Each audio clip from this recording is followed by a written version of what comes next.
الرحمن الرحيم. أعزائي المشاهدين، السلام عليكم ورحمة الله تعالى وبركاته. أهلا بكم في حلقة جديدة بعد انقطاع طويل في برنامج هيب هاب جدا صافي. يا زر تفضل.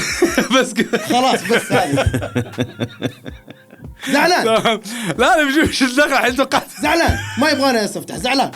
تفضل يا سيدي. خلاص أجل المرة الجاية عندي أنا الاستفتاح. طيب الأمانة. طيب السلام عليكم ورحمة الله وبركاته أعزائي المستمعين والمشاهدين وين ما كنتوا وين ما صرتوا. أخوكم فهد معاكم عبد العزيز معاوية، وإحنا معاكم في بودكاست هيب هاب جدا صافي. انقطعنا فترة طويلة زي ما قال أخوي معاوية. سرقة العدسات من الأخير كذا. شيت. سرقة العدسات واستنينا شهرين عشان نطلب عدسات جديدة معذورين. بس ليش ما تكلمتوا؟ ما جانا علم أبدا عن الموضوع ترى. والله الشباب كانوا طالعين ترى أوردر. طبعا أول شيء تحياتي لدقن برودكشن اللي ما قصر معنا في إنتاج البودكاست ومقصرين معنا في كل شيء بالدعم. شكرا من القلب دقن برودكشن يعني. تحياتي. بعد الانقطاع هذا وش اللي واجهتوه؟ هل شفتوا آراء حول البودكاست أو شيء؟ بالنسبة لي يس. كيف أنت هذا أول تجربة لك عبد العزيز؟ أول تجربة يس. كيف انطباعك كان فيها؟ أنا خلك من الانطباع. أنا شاركت الفيديو عندي بالانستغرام وبالسناب شات وبالتيك توك. ردود الأفعال كانت مرة ممتازة، وبس كنت أبغى أحد يطلع ينتقد ويعطيني كومنتس كذا. إلى الحين ما حد جاء وعطاني أي كومنتس. موضوع تسليك. أنا أحس إنه خوفك شوي، بس إنه لا يعني أوفرول لا بالعكس. كل اللي شافوا الحلقة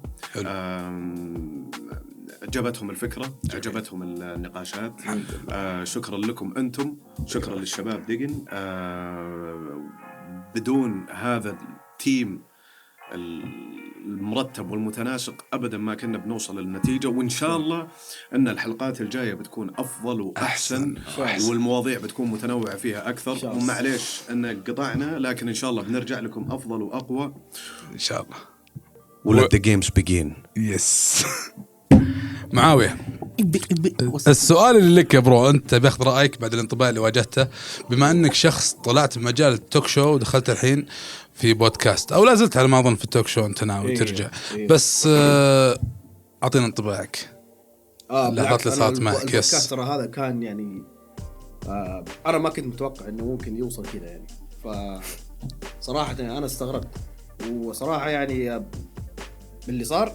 شكرا للجميع وشكرا على المتابعين، شكرا على الكومنتس اللي جات، شكرا على التيم اللي اشتغل، شكرا على الجميع كلهم. فهذا يحمس انه يترك الواحد يعني مجال انه يقدر يكمل ويحاول انه يجيب يعطي اكثر. جميل. يعطيكم العافيه والله. شكرا على مجهودكم معنا في الحلقه هذه، والشباب يعني صدق ما قصرتوا.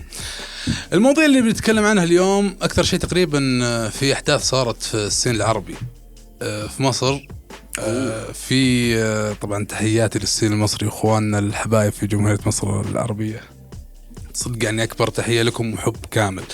في عندهم حدث صاير اللي هو نقابة الموسيقيين. طبعا نقابة الموسيقيين هذه نقابة موجودة في مصر، مسؤولة عن الموسيقى بشكل عام، سواء الموسيقى الشعبية، الموسيقى أي موسيقى تدور في مصر نقابة الموسيقيين مسؤولين عنها. حتى الراب. اوكي. ايش الحدث اللي صار؟ الحدث اللي صار معهم ان في رولز او قوانين حطوها على الرابرز. اوكي. يس. يعني الحين مثلا عندهم يقول ما فيش حد حيغني راب بالحديدة اللي هي الفلاشة. يعني ما في اي احد بيطلع على الستيج بيغني بفلاشة، لازم يكون معك باند. فرضوا موضوع الباند على الرابرز. من ضمن الرابرز اللي ضايقوا وحسوا الموضوع حتى انه فصل واضح فصلت على المسرح اللي هو مروان بابلو. اوكي. مروان بابلو كسر لك المايك ولا تكسيرة توباك يا خوي. يعني اوكي توباك ممكن رجم ومشى، كثيرين يسوون الحركة هذه اللي يرجم المايك يعني سوى جود رابينج. بس مروان موسى حرفيا اللي مروان بابلو يخبط طلع ترك المسرح يخبط عشان كان الفايب هايب مرة. المعتقد او اللي سمعته انا ان زين مثلا ما كانوا ماشيين معه، هو عارف كيف تقسيمة البيت ماشية. اوكي. فهم باند خلاص باند عارفين عندهم نوتة موسيقية بيمشون عليها وبيكملون. بعضهم يكونوا حافظين الميوزك وش اللي هي الرتم حقه وش الإيقاع، هي فيرس هوك انترو باند يعني باند. فالمشكلة مو كل الرابرز بيعرف يتعامل مع باند، صح، مو كل الرابرز يعرف يتعامل مع باند. يعني الشيء الوحيد لا كيف انا اوكي قد لا شوف انا فهمت قصده. مو كل الرابرز الستيج برفورمانس عندهم واحد. يس يعني في ناس تطلع يفضل انه يكون وراه باند يعزف وراه عزف لايف. في بعضهم يقول لك لا انا ابي دي جي وراي، ابغى بس يعني اكتفي بالدي جي. انا ما ادري وش وش الاليه اللي المفروض انك تطلع وراك باند، او انه في الاليه انك تطلع وراك دي جي. هل هي تتعلق بالكورس؟ انا متوقع ان القرار نزلته النقابه هو كان عشان تشغيل لكل الموسيقيين في مصر. وشوف هو حل الأمانة منصف، حل الأمانة منصف. بس اللي أنا ممكن أن تكون متحفظ عليه كواحد من مغنيين الراب ومجتمع الراب، مثلا مو دائما الباند ترى يمشون معك في بيتات، ما في عزف لايف، بقى عزف بطريقة فاهم عليك. ولا صح، واختلف معك حتى في نقطة في باند يكونون معك الرابر في أمريكا في الحفلات اللي برا. بالضبط. طيب أنا أعترض. يعني مثلا لو كان هذه النقابة مثلا جاي بتفرض علي زي كذا، أنا بصير معارض والله. ليش؟ لأن شوف، حتى لو أنا مثلا بيقول لي أنت لازم تطلع معاك باند، ليش؟ علشان توكل الناس اللي معاك عشان تخلق فرص وظيفية. طيب يا سيدي أوكي، إذا أنا جالس اللي أنا أكتب كلماتي، إذا أنا جالس اللي يعني أنا أجتهد، أنا أسجل، أنا كذا أنا كذا أنا كذا أنا كذا. طيب بالنسبة للناس اللي جالسين معاي، حلو، إذا كان بدايتنا من بداية الشغل، لأنه في ناس من بداية الشغل تلاقيه مثلا زي في فنانين معروفين، تلاقيه أول ما بدأ على السوق نازل معاه باند. أوكي، فهمت؟ هذا تخصصه لايف شو. طيب أنا بالنسبة لي رابر، أنا اعتمادي كله على كلماتي والمايك بس معلش أنا يعني أنا جاء في بالي شيء. إذا كان الباند اللي وراه ما مشوا معاه بالشكل الصح، فمعناته غلطته هذه، مو بغلطة الباند. ليه؟ أنا أقول لك ليش. فصل الغلط. أنا أقول لك ليش. كل مغني قبل لا يطلع من الطبيعي انه بيجتمع مع الباند اللي بيشتغل معاهم، بيسوي الريهرسل. اي بروفا اكيد. طيب اوكي، يعني ما وضح لك في الريهرسل انهم مش بالكفاءة المطلوبة انهم يطلعون وراك، عادي ترى تقدر ترفض، تغيرهم. تقدر تغير. الرفض مو متاح لك في قرارات النقابة. انا ما اتكلم عن هذا. انا يس برو. لا دقيقة معليش.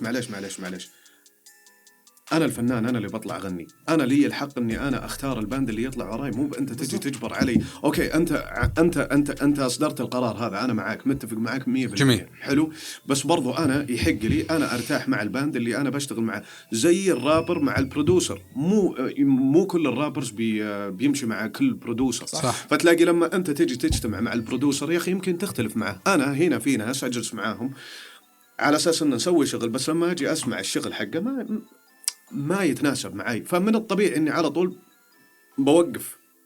انا ما ابغى اشتغل معاك لانه انا عارف بيني وبينك ما في كيمستري. هو طيب هذا مروان شو اسمه، بابلو ما ادري ايش، كان من المفروض من وقت الريهرسل اللي كانوا يسوونه يقدر يحدد هذا الباند ينفع ولا ما ينفع، واتوقع انه يقدر. ما في شيء اسمه لا والله الباند هذا هو يعني مصر كلها ما في الا الباند هذا لا موجود. مستحيل. بس المشكله وشو قد يكون هو مثلا عارف الريذمز اللي في البيت حقه، عارف هو اشياء كثيره، فما اتوقع ان الباند بيقدرون يلمون معاه الليله. ما هو اوكي بس الموضوع يعني صدق اللي أنا حتى في الأيام الأخيرة جلست معهم ترى رئيس النقابة، المشكلة هم يفتحون ترى الحلو في الموضوع، ترى يفتحون الحوار معهم، يفتحون نقاش. أنا بقول لك شيء، أنا ما أتوقع صراحة النقابة كاملة يعني بتصدر القرار هذا بس عشان أنه والله تخلق فرص وظيفية. غير هذا الشيء أنه ما تطلع لي بالفلاشة، صدقني. هو هذا المقصد. بما أنهم جاءوا وأقروا هذا القرار وقالوا لك أنه والله يا طويل العمر والسلامة أنت لازم تطلع على ستيج معك فرقة، أوكي، برضو عندك options انك تختار الفرقة المناسبة. وفي فرق مرة انا اتوقع في باند مرة كثير في مصر، واتوقع انه يقدر يشوف موسيقيين بلد موسيقيين صراحة. انا صراحة انا بالنسبة لي احط يعني انا اشوف يعني من وجهة نظري انا مش الغلط على الباند كثر ما عليك أنت يا الفنان، أنت اللي سويت البروفات معاهم واشتغلت معاهم، فما قدرت تحدد تقول إنه هذول والله كويسين، ولا كان في ضغط عليك طيب إنه لازم تختارهم هذول. طيب أنت كرابر يعني مثلا أنا بجي بفرض عليك يا عبد العزيز، بقول لك اسمع أنت لازم تطلع على الستيج وأقل شيء لازم يطلعون معاك 6. ما هذا اللي بيفرض، هذا الفرض عليهم. ما راح تطلع على الستيج اللي يطلعوا 6 معاك. طيب أوكي حلو. طيب ال6 ذول إيش يسوون؟ والله حيعزفون وراك. أوكي تمام. أكيد في فرصة إنه أنت تسوي بروفا بلا بلا بلا بلا بلا. يمكن ما في أحد يعني قدر يلحق الرhythm حقك مثلا. فاهم؟ أو ممكن مو متعود عليه، لأنه في دائما قاعدين نواجه شيء زي كذا. فاهم؟ واحس الصعوبة برضو مو في نقطة ان البرودوسرز، ترى برضو مو كل البرودوسرز عندهم امكانية ان يكون مايسترو ويقود فرقة. ترى من نقطة ان اوكي اغلب البرودوسرز بيت ميكينج على برامج وبلاجنز فيها السامبل يركب كذا. لما نتكلم عن البرودوسرز لازم نفرق برودكشن كامل. احنا نتكلم البرودوسر اللي ينتج لك يعني هو تلاقيه خلينا نقول بيت ميكينج، خلينا نقول بيت ميكينج غير انه يتخيل نغمة موسيقية، يتخيل لك العمل كامل بالضبط، يتخيل لك الاصوات ويتخيل لك مثلا بس ترى مشاعر يعني هو يدرسها دراسة كذا، تلاقيه يعني يقسمها تقسيمة، يقول لك والله هذا مثلا تايب البيتس هذا ينفع على صوت فلان وصوت علان، لو دخلوا سوالي الهوك بالشكل هذا وجبت فهد وغنالي الفيرسز بالشكل هذا هنا تلاقيه يعني أنا هذا اللي أسميه برودوسر. هذا برودوسر يس، بس الثاني بيت ميكر يكون هذا هو إيه إنه خلاص أغلب وللأمان ترى البيت ميكرز يعني ترى فنانين والحنهم صعب الفرقة تسويها. في تلاعب في اللحن، خلينا نكون واضحين يا عيال، في شيء اسمه سامبلينج، في أشياء يعني صعب الفرقة تسويها، خلينا نكون واضحين. صح. في بيتات صعب فرقة تسويها. صح. في ريذمز صعب فرقة تسويها. صح. بس أنا شوف يعني أقول لك شيء، ترى الباند ما أحس إنه مخصص للراب، ما أدري. لا ما أتوقع. في بعض الباندز تلاقيها تقدر تمشي مع الريذم حقك أنت. تقدر. أيوة. بس ما أقدر أقول لك إنه الرابر لازم يجون معاه باند. دائما حقين الR&B ميوزك معهم باند لأن في ميوزك، في مقامات، في غناء في الموضوع. لكن الراب إنه شخص هو يخاطب بالمايك SMC. ايوه بيقدم رسالة يعني. فهمتوا هذه الفكرة؟ فأنا سؤالي صدق للأمانة، لو في نقابة على في الموسيقى عندنا في السعودية، طيب وتنص على إيش؟ بنفس البروتوكولات، ما في أي أشياء تتنفذ عن طريق كذا. من وجهة نظري أحس، وجهة نظري الشخصية أحس وقتها بيكون حلو. أنا أتوقع إنه عندنا إحنا محتاجين، لا إحنا عندنا هيئة الإعلام المرئي والمسموع هو المشرع اللي عندنا، بس ما أدري إذا كان يمارسون نفس الدور اللي قاعد يصير بمصر عندنا هناك. بس عندنا هنا أي شيء مرئي مسموع. عيال أنتم متأكدين الموضوع هذا يعني، ولا لازم نرجع فيه مصادر؟ أي واحدة حق الهيئة حق الموسيقى يعني. لا بتكلم في الموضوع بس لم تمام. عرفت. عندنا هيئة الإعلام المرئي والمسموع، يعني الميوزك من الإعلام المسموع. صح. إيه. فأتوقع أنه هي المشرع عندنا، وإذا شافت عليك أي ملاحظات أو ذا يتم استدعاء. أنا فاهم عليك هذه آلياتهم الله يعطيهم العافية. بس أنا نقطتي على قرارات في الموسيقى. يعني مثلا الحين أوكي عبد العزيز رابر، عبد العزيز يعرف بس نظام أي عطنا بيت يغني عليه عبد العزيز، فري ستايلر. لو كان مثلا عبد العزيز خلاص تسوي ألبومات، خلاص متعود عبد العزيز إن فيديو هو اللي يسوي له البيتات، فيديو خلاص عنده البيت ماشين، خلاص سوي البيتات وخلاص سوي لك إياه. في بيتات فيديو يسمبلها مثلا الباند صعب إنهم يسوونها، لأن أصلا السمبلة ماشي على جو ثاني، يضطرون هنا مثلا يتوه الفنان لو مثلا بيفرضون عليه إنه يكون لايف. ما أنا أقول لك لازم بروفات، حتى بروفات اختلف. شوف انا صراحه يعني ماني متاكد اذا انا فهمت النقطه اللي انت تبغى توصل لها. بس انا بتكلم لك الحين، انا لما اجي فنان واطلع على المسرح وش اكثر الاشياء اللي انا بحتاجها؟ بحتاج وراي درامر، وبحتاج وراي الكيبورد، وبحتاج وراي البيس والجيتار، وبحتاج احيانا انه يكون عندي الدي جي عشان انه يشغل لي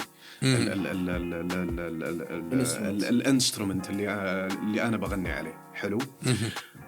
ما اتوقع انه الدرامرز او الباند بيواجهون صعوبة انهم يمشون على على الانسترومنت اللي شغال، لانه انت لما تكون لانه انت لما تكون عارف لما تسمع الانسترومنت حقه وتعرف التيمبو حق التراك، ما اتوقع انه بيكون صعب مرة على الدرامر ولا على عازف الجيتار ولا على الكيبورد.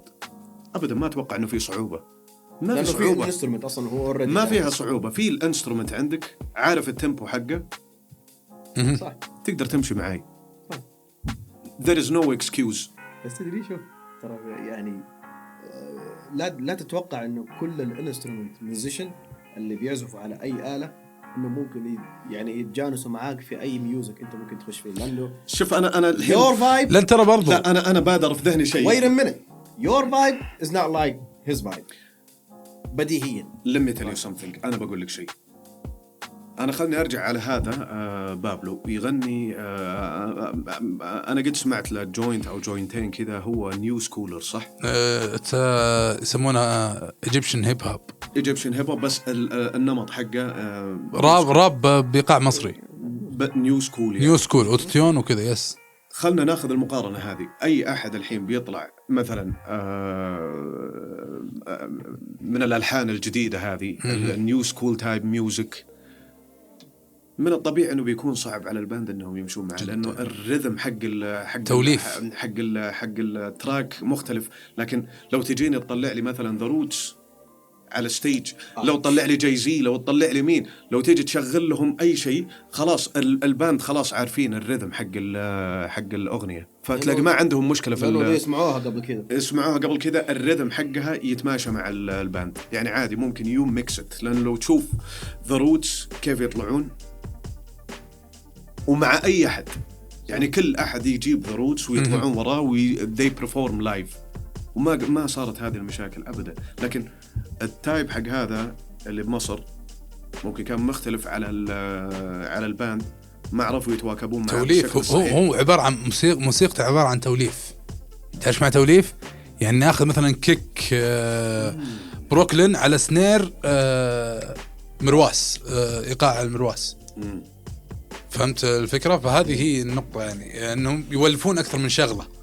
فلو بيحتاج شيء بيضطر مثلا يجيب طبال من بإيقاع صعيدي، درامر بريتم بروكلين.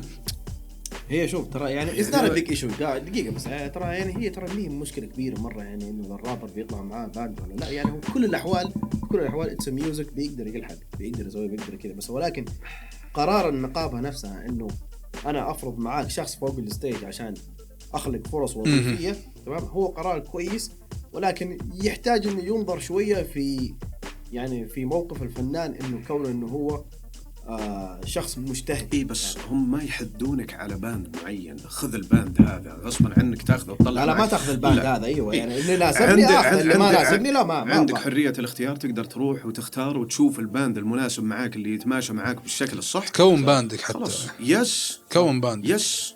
أنا مع هذه النظرية. هذه الأخبار تقريبا اللي صار عندنا في السين العربي. وش تحس في جديد عندك السين الغربي؟ أنا سمعت سالفة السين المتصدر اللي هو كانيي والشوتينج حق تيك أوف، والأبرز والأهم ناس نزل ألبوم جديد ديزيز 3. فلس أنا في الطريق الزبدة ترى مرة حل كذا يعني اسمه كينج ديزيز. أنا والله ما أدري وش الديفينيشن حقه بالضبط، لكن الألبوم الثالث البرودوسر هذا الألبوم الثالث الناس يس نفسه على مسيرة طويلة ما عنده 3 ألبومات. لا وش يجي ليش كينج ديزيز أول الثاني الثالث نزل 3 ألبومز من نفسه كذا مختلف. هيت بوي طبعا برودوسر والله هذا هيت بوي يعني مو طبيعي ابدا مو طبيعي مره ابدا. وكانيي شو اللي صار معه؟ كانيي المداور حقه اللي صار على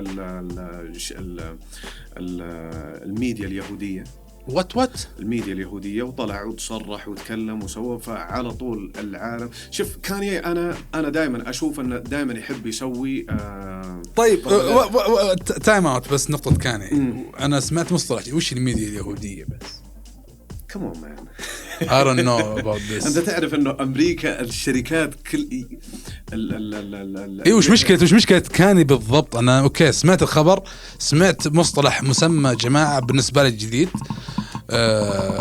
وش ربطها بكاني؟ وش الحدث اللي معروف؟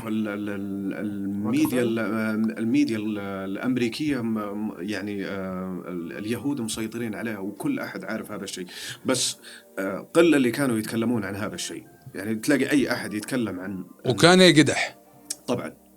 فبدأ يتكلم، عبر عن رأيه،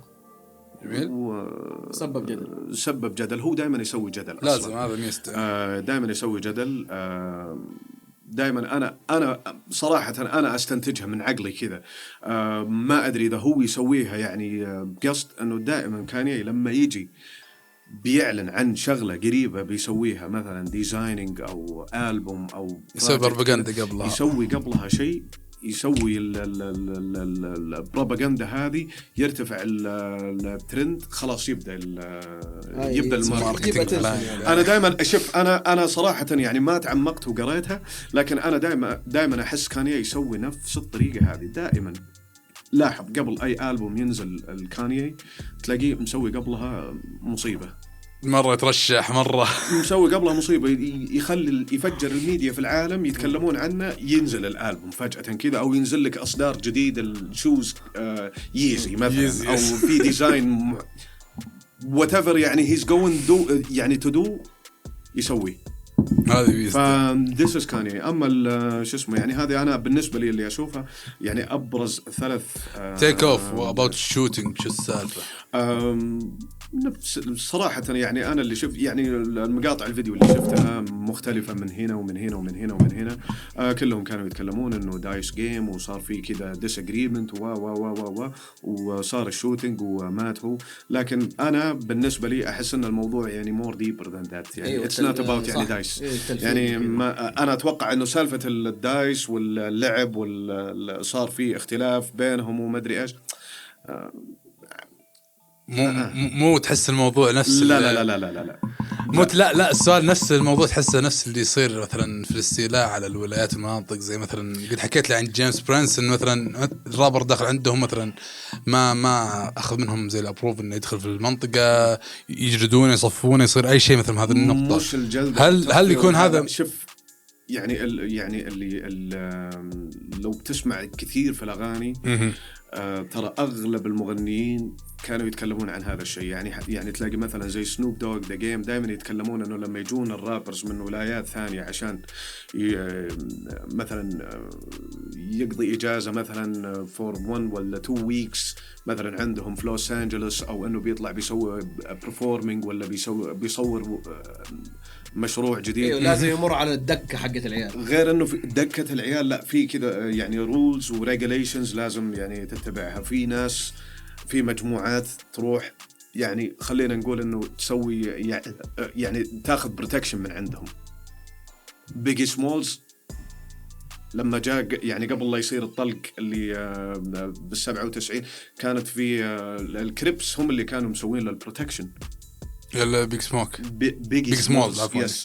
فأنا اللي أفهمه واللي أعرفه وأسمع يعني في أغلب الأغاني حقت في الرابرز إنه you need some protection. يعني في بعض المناطق إنه يكون لابد إنه يكون في protection، يعني يكون في ناس تحمي وكذا، فهم؟ إنه في مناطق يعني صعب الدخول لها في أمريكا، يعني الجين كلتشر والشغلات. طيب أنا سمعت مثلا عندك أنت قلت سولفت مرة عن ولاية هيوستن، وإن جيمس برينس هو المسؤول عنها. يس جيمس برينس about المناطق، وحتى سمعت إن ولده متفلت له، يعني هو اللي اكتشف دريك واللي هذا المتعارف عليه يس انه ولد جاي برينس هو اللي اكتشف دريك في ماي سبيس. ما ادري ايش اللي صار بالضبط بعدين. لحظه ويت، وش الماي سبيس؟ ماي سبيس كان موقع يعني معروف بامريكا في فتره من الفترات اللي هي 2005 8 الى 2010. عباره عن ايش؟ منصه اغاني؟ لا موقع ماي سبيس زي نتلوج، زي لما كان عندنا نتلوج هنا. نفس يعني كان في رابرز يحطون الاغاني حقتهم، يعني انت برودوسر رابر ممثل اللي هو يعني يو بوست، موقع عادي طبيعي جدا.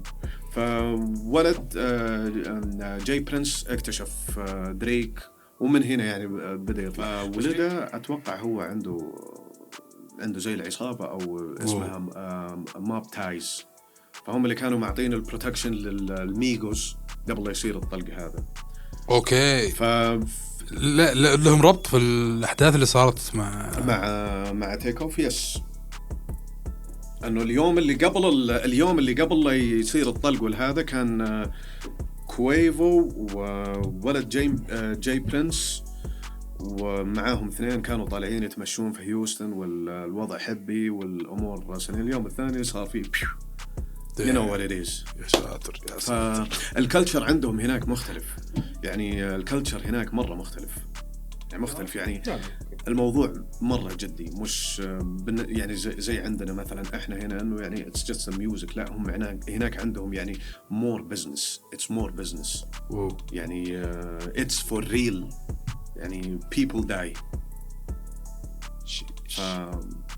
هذه أبرز الأشياء اللي خروجا من مجال راب العصابات والجانج والأحداث، ندخل على جو الحفلات والبارتيات. شوفك ذا اليومين تنبدع في نظام الدي جي، شوفك ذا اليومين لا صدق. بسألك على الدي جي. الدي جي يا صاحبي، هل وش الدي جي؟ يعني مثلا هل هو عبارة عن تشغيل أغاني وبس؟ اللهم اني اعرف اشغل اغنيه عربيه ادخلها بعد اغنيه غربيه يعني هذا كذا. وصدق قبل مسك اسطوانات. ايش معنى دي جي جونكي او ديسك جونكي. هذا الديفينيشن المتعارف عليه حق الويكيبيديا. مدمن اسطوانات، يعني مش مدمن الشخص اللي يدمج اللي يدمج الميوزك. ديسك جونكي يعني انت عند شخص مثلا عندك مكتبه فيها اصوات كثيره، هي زي الجنك. تعرف احيانا في الايميل لما تجيك رساله جنك ميل، عرفت؟ يعني زي اللي ما من اهتماماتك، فهمت كيف؟ فهو في عنده مكتبه كلها فيها أصوات هي مهم من اهتمامات، فهمت؟ حلو. ويجي تخش أنت وبالطبخة، فهمت؟ أنت تركت تختار أصوات وش اللي بيركي اطبخ وشوف وش يطلع معك في الميوزك. طيب يعني وش تحس اللي يحتاج الشخص إمكانيات مثلا عشان يكون دي جي؟ هل بس مجرد نشتري دي جي ست عفوا، أو يشتري مثلا إذن موسيقية؟ يعني هذا كفاية. دي جي ناس معانا هنا اليوم حاضر. هيا دي جي ناس معانا. دي جي ناس شرفت معهم. هي السالفة كلها واحد لو عنده إذن موسيقية كويسة يعرف يمكس جلوبالي، يعرف يسمع أي ميوزك برا البيئة اللي هو قاعد فيها، يعني عربي هندي ما أدري مين. أحس إنه هذا الشخص بصير فيه عنده كمية من الأصوات والمخيلات الصوتية. فلك أن تتخيل لما يجي يسوي بيت أو يسوي ميوزك أو يسوي أي شيء كم بياخذ كم وقت، فهمت؟ وعلى أي كيز يشتغل. طبعا هو اللي الأهم شيء طبعا في الدي جيز هو الكيز اللي هو الحرف الموسيقي أو السلم. أوكي. أنت إذا تعرف تشتغل على الحرف الموسيقي كويس أنا أقوم أصفقك. يعني هل لازم مثلا تكون مثلا الكي حق أغنية، خلينا نقول مثلا أغنية عبد العزيز الكي حقها السي ميجر، أغنية مثلا دي جي ناز إيقاعها بالسي ميجر، هل مهم إن يكون مثلا متطابقين في الكي عشان يطلعون أغنية مثلا فيها ريمكس كويس؟ خطوة قدام، يا أنك ترجع خطوة ورا، يا أنك تروح خطوة فوق. أوكي. كيف كذا؟ كيف يعني لو جيت معليش بس تفتح لي إياه مرة ثانية بس الكاملة ميوزك. أوكي. لأنه أنت لو تيجي تشوف مثلا الكيز حقة الميوزك هي 12 كي، جاي ماشي كده زي الساعة. كيف؟ فلنفترض كاملة سيستم. أيوة الكاملة سيستم. فلنفترض أنت كشخص مستمع موسيقي، أنا عشان أنقلك من كي إلى كي ثاني لازم أعدي على كذا كي. يا تسليمة تسلم للكي الثاني. يا سلام عليك. شت أجل الموضوع، يعني الموضوع مو بسيط، لأن أنا أقول لك ليش. الحين لو تجي تسأل أي واحد كذا انسان عادي تيجي تقول له وش الدي جي او وش رايك في الدي جيز او كيف ممكن تعرف للدي جي مكي شغالي عرفت لا صدق يجيك يقول لك انه واحد يشغل اغاني بس.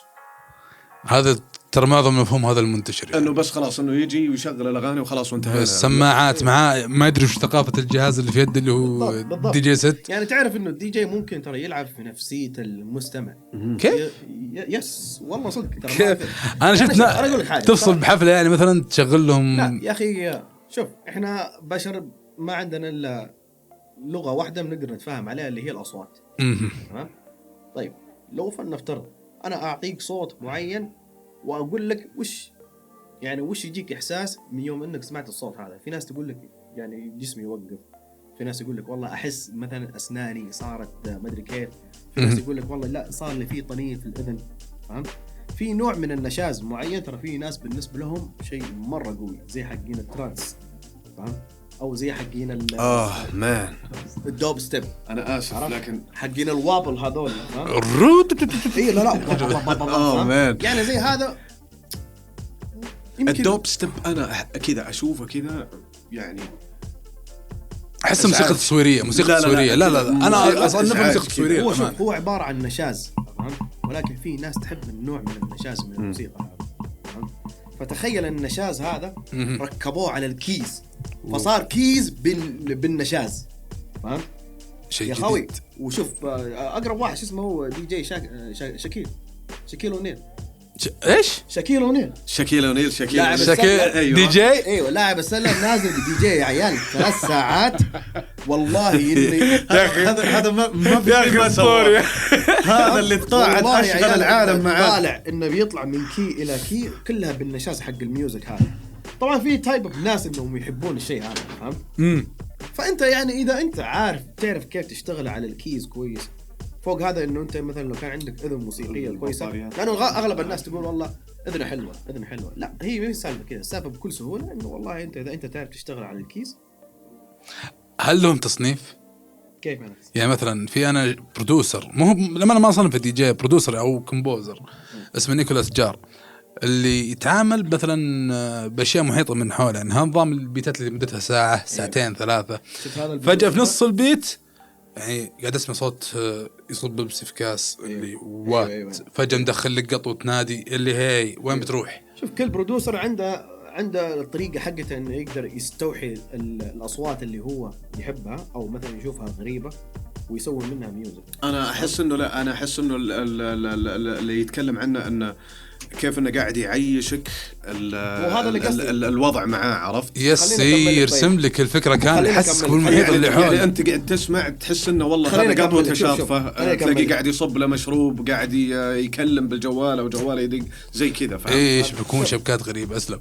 اي واحد اي برودوسر مثلا لما يجي يسوي شيء تلاقيه هو اصلا عنده خلفيه موسيقيه يعني لا تقل مثلا عن 20 سنه 15 سنه. حلو تمام. من صغره تلاقيه هو كان يا انه يعزف انسترومنت يا انه يغني راب يا انه صوته كويس. مش بالضروره ترى يعزف.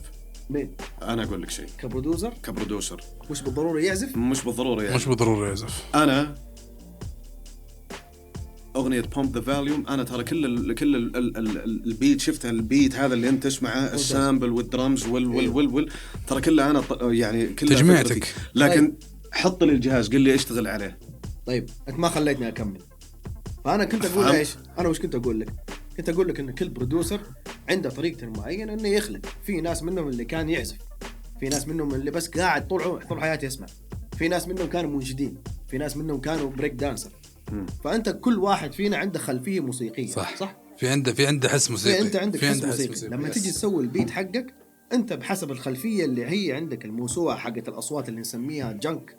هذه هي اللي نقدر احنا نخلق منها ميوزك. انا اسوي بيتات احيانا ما تعجبكم صح ولا لا؟ مو بالضروره تكون عاجبتك انت وتحس انها موزونه. يا سلام عليك. ايوه. فبالتالي انت كاحساسك انت لما تكون دي جي انت عندك الاحساس حقك هذا مثلا كيف تقدر توصفه في صوت تطلع للناس. الناس المستمع كلهم لما يكونوا هم داخلين معاك في الجو حقك معناته انه حبوا النوتة هذه منك. انت عندك نغمة كيف تقدر توريهم النغمة حقتك انها شكلها كذا ولا صوتها كذا ولا سمعها كذا ولا ايش الشعور اللي بيجي من وراها. فبناء عليها انت بيصير في عندك كميه من الناس المتابعين.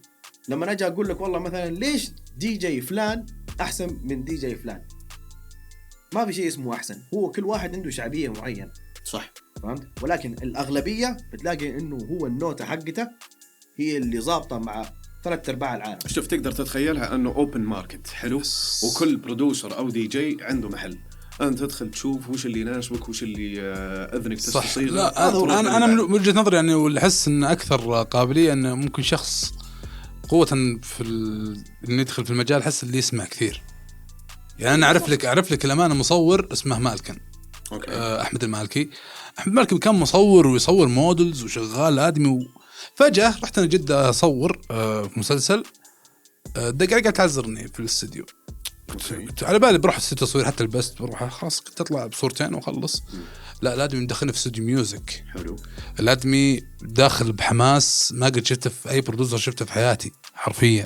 واو. الادمي يعني تحول تركت عجيب. اعطيك الخطه وين راح. ما شاء الله تبارك الله، تحياتي يا احمد، انت مجرم.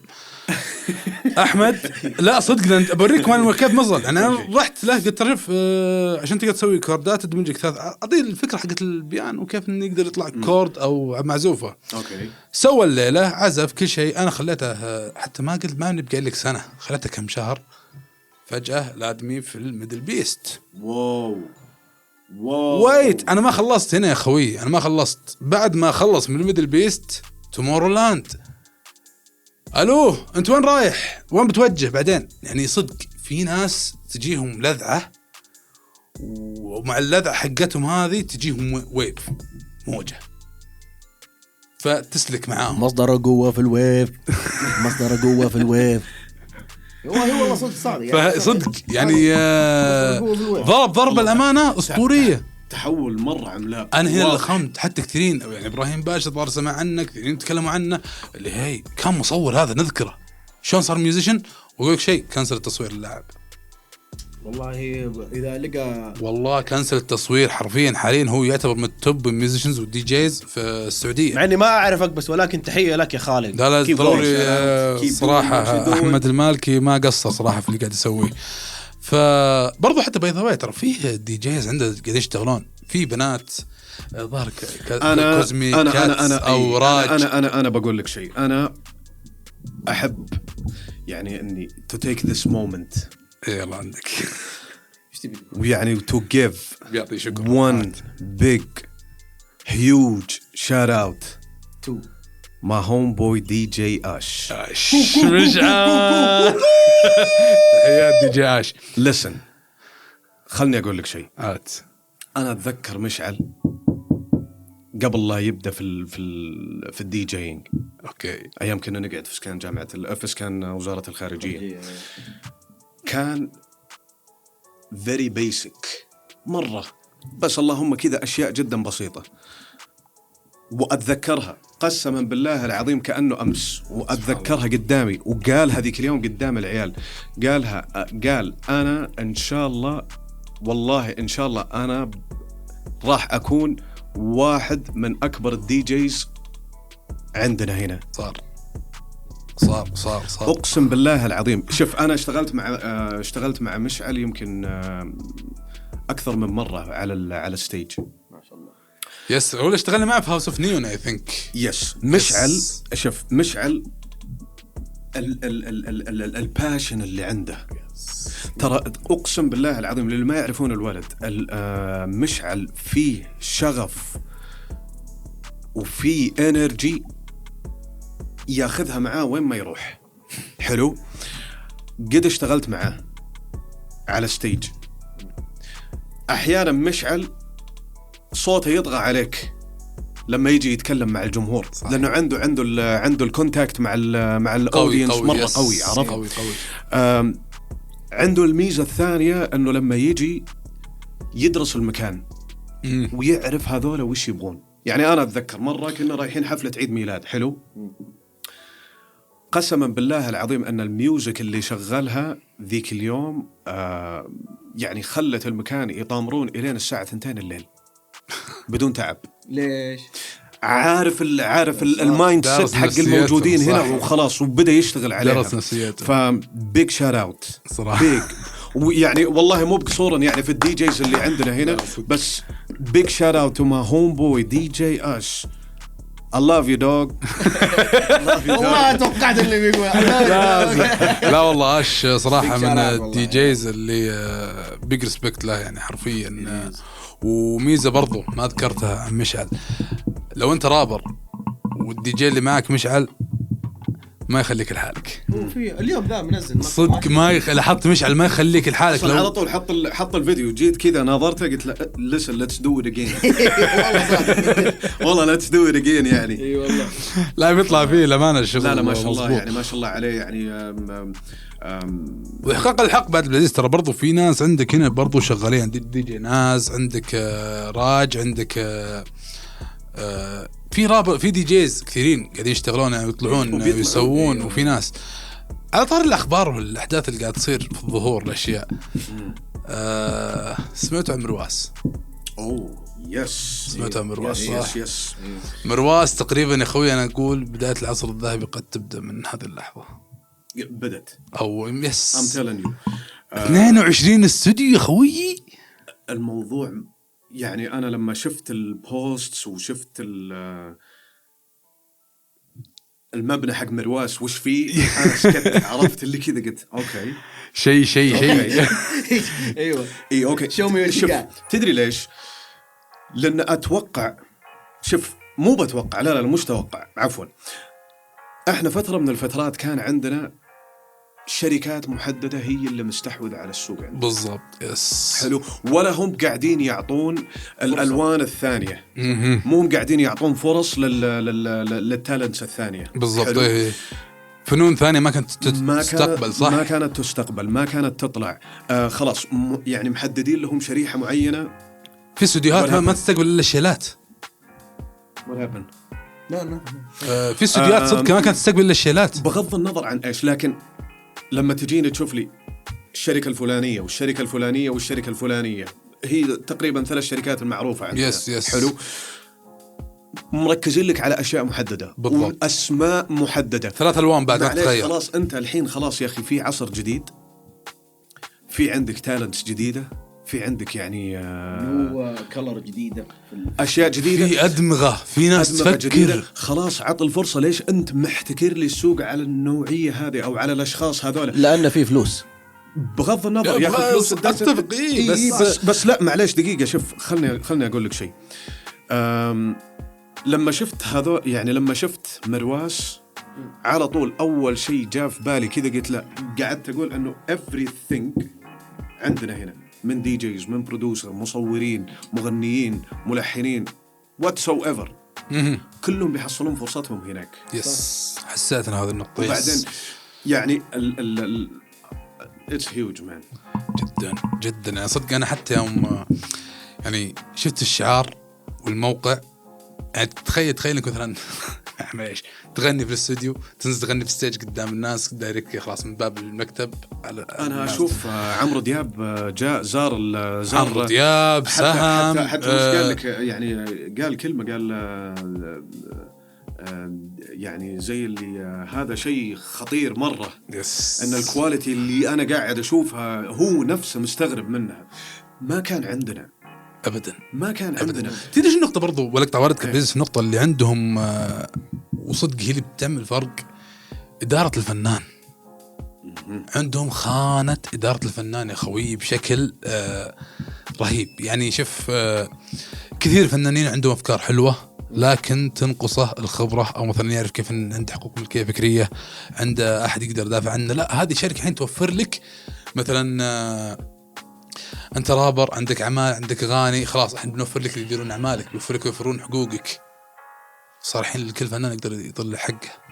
أنا أحب أقول لل3 شركات اللي قبل شوي قاعد أتكلم عليهم قبل شوي.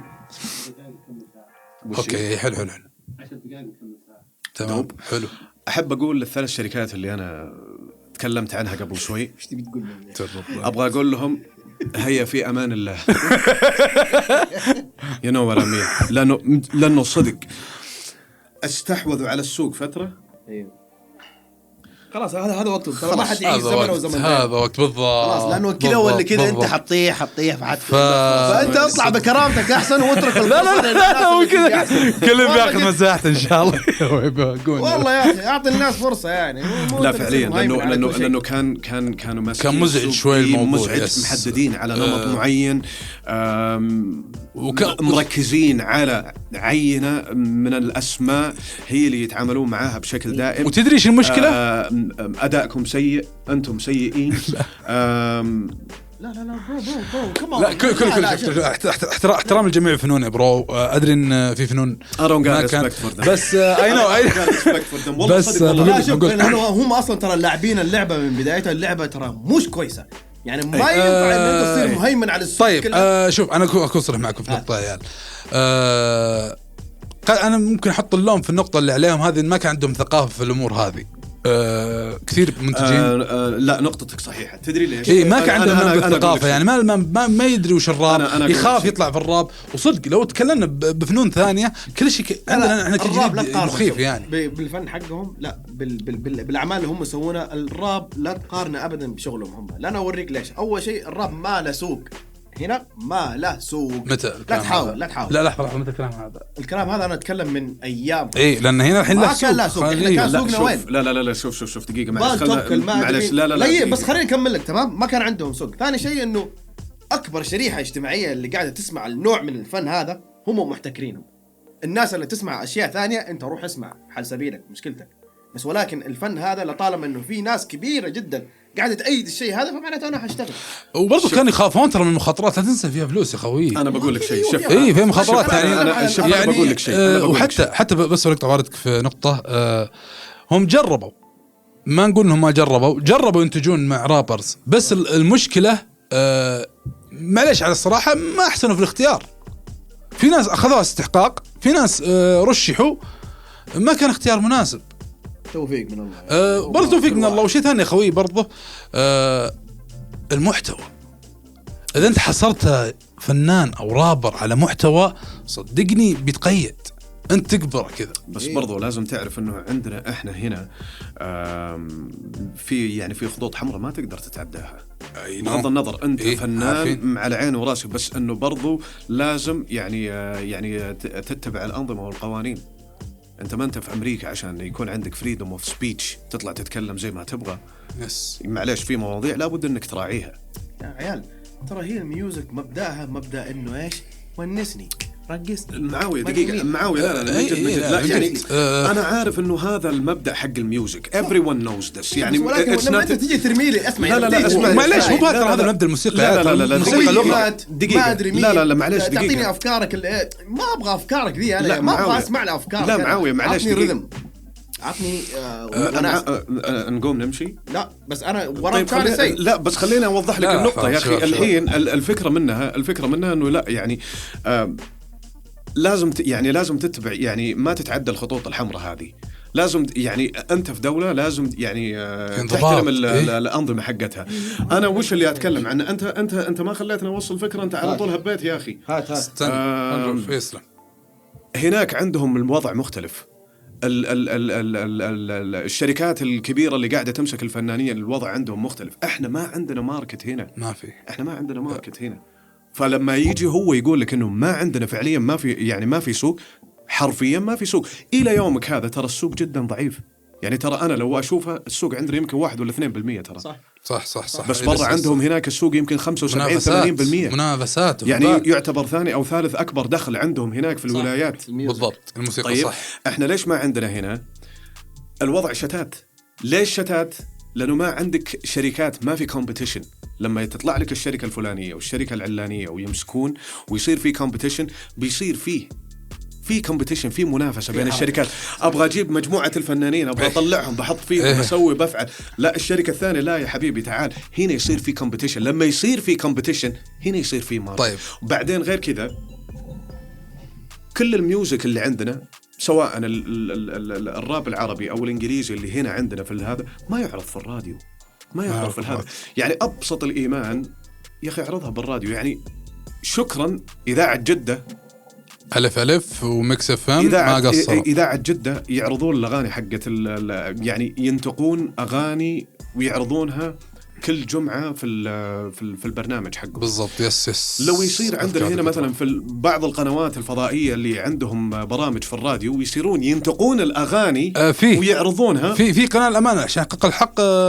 ميكس اف ام أيام للشيب هاب كان فترتهم شغلون فيها أغاني راب، يعني كان شغلون فيها، ما أخف هذه النقطة. لكن برضو النقطة عشان تكون في الصورة بعد بالعزيز، الشركات قبل ترى مين كان مسؤول المحتوى فيها واختيار الفنانين؟ ترى الفنانين كانوا، يعني معليش بكون واضح هذه النقطة. طيب فترة من الفترات أنت فنان، أنت تعرف كيف يعني تنتقل فنان. ما تلوم بعض الفنانين ترى برضو ما كان عنده خلفية على الفن الثاني، أجل فخلاص متحفظ فايش يدري إنه هو ماسك إدارة في فترة من الفترات، فيبي يمسك المسكة هذه هي. نقطة أنه فاهمين على بس اللي بوضح لكم يا عيال أن فعلا الوقت الحين شكرا أن فيه شيء زي مرواس بيقدم محتوى، بيصير كل واحد عنده إمكانية أن يقدم محتوى نظيف مدعوم وتقدم دعم لكل الأشياء. النقطة اللي برضو أبي أوصل لها يا خويي ناحية البرودكشنز. الشركات اللي قبل هذه خوي ترى فيها محتوى، بس نقطة أن الفنان القديم كانوا يخافون، ترى كانوا المخيف الموضوع. ليش؟ أن شوف بداية الراب في العالم العربي ما كانت بداية صحيحة. أيوة صح. خلينا نكون واضحين. صح. البداية ما كانت بداية صحيحة، واللي كانت عنده شغل نظيف ما كان يعرف كيف يوصل للناس هذولي. صح. يعني بكل أمانة في ناس سووا ألبومات وأغاني بس لأن إيش في لهم معارف في جهات قدرت توصلهم لهذا الشيء.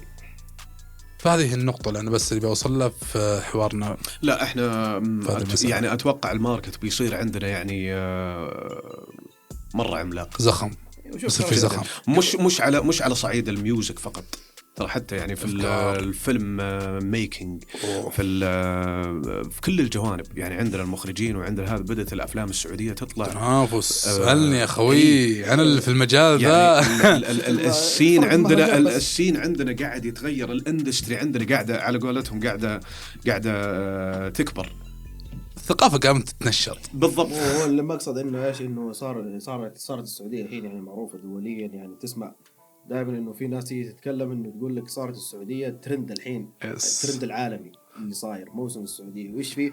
والله في كذا وفي كذا وفي كذا وفي كذا وفي كذا بالله، وفي كذا وفي كذا وفي كذا وفي كذا بالله، وفي كذا وفي كذا وفي بالله، يعني تختم ما لحد منه كثير مرة. فهمت يعني؟ شفت يوم قال لك تخيل لك أنت تخيل. فهمت؟ الماركت السين كل شيء قاعد يتغير. يعني ترقبوا وش بيصير في السين صدق، بيصير في أشياء. ومعلومة لا لحظة صح، في جوائز جرامي وجولدن جلوب وشيء زي كذا، صار في حين جائزة الموسيقى في الثقافة. أنت عارف المعلومة ولا لا؟ نو واي. لا، في حين جائزة الثقافة في الموسيقى. يعني أنت تقدر في يوم من الأيام تسوي أغنية لها بداية ونهاية وقصة ومحتوى وشغل نظيف، تقدر تنافس فيها مع فنانين، مع ناس كويسين. وفي ناس صار ياخذون جوائز. صارت اكتشفت الموضوع في دورتين صارت توزع الجوائز هذه. فقدم محتوى نظيف يا صاحبي وشارك في الجائزة. مو هذا اللي أنا كنت أبغى أوصله أصلا، لأنه شوف أنا آخر يمكن فترة، يمكن قبل أمس أو يومين 3 أيام كذا كنت قاعد أتفرج على السوق دقيقة واحدة. طيب حلو الزبدة. فكنت أبغى أقول باختصار كذا يعني دقيقة واحدة ويقفل هذا. يعني كنت قاعد أتفرج على السوق، كنت قاعد أشوف الناس قاعد تنتقد من مبدأ الراب، إنه stop making يعني راب على سواليف خوي مات ما أدري مين من الفضيل، بس رأيت واقع هي اللي قاعد تجيب العنف، هي اللي قاعد تجيب المدري مين، اللي قاعد تجيب مدري مين. ستوب انه انت تقعد تتكلمني عن مثلا حياة المعاناة وانت ما عشتها. لو عندك قضية اصلا صح. انت تعال تتكلم، امسك المايك كذا تتكلم فيها، لا تيجي تحط عليها على ميوزك فعلا اذا كانت هي مسألة من جد حقيقية. ثاني شيء مع السلامة يا جماعة. نختم الحلقة بعد راسي. يعطيكم العافية أعزائي المستمعين والمشاهدين، أتمنى كنا خفيفين معاكم، أتمنى قدمنا شيء مزيد. والله كان في سواليف بس الوقت خلص. وعدنا الحلقة الجاية بإذن الله، لسه هذه راجعة إن شاء الله حلوة، ونوعدكم بالمزيد والمزيد والجديد إن شاء الله كويس. كنت أنا معكم أخوكم فهد وإحنا كنا معكم في هيب هاب جدا صافي. يا هير طاف الكاميرا طاف